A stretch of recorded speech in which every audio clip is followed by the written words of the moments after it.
മെന്നെ സദ്യ അത്ര പോരാട്ടാ, ആവറേജ് ഉള്ളോ? ആ മോനെ കുറച്ച് ചോറും കൂടി തട്ടിയേട്ടാ. കേട്ടകിടിയേ, ഈ സദ്യ എന്നൊക്കെ പറയുമ്പോ നല്ല ശിങ്കാരി മേളം പോലെ ഇരിക്കണം. ആ എല്ലത്താളത്തിൽ അങ്ങോട്ട് ബ്ലെൻഡ് ചെയ്ത്. ആ സാമ്പാർ ഒന്നുമല്ലോ, നമ്മളെവിടെ നിർത്തിയേ? ആ എല്ലത്താളത്തിൽ അങ്ങോട്ട് മെഴുകി ബ്ലെൻഡ് ചെയ്തിട്ട് ഹൈ, അങ്ങനെ ഒന്നാം കാലം രണ്ടാം കാലം കഴിഞ്ഞ് അമ്മിട്ട് പൊട്ടണ പോലെ ഒരു ഐറ്റം അങ്ങോട്ട് വരും. ഏതാ? കലാശക്കൊട്ടെ.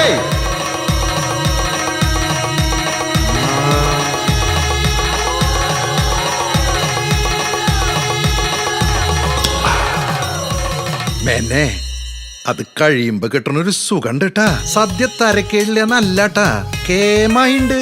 നല്ല നാടൻ അച്ചാറ്.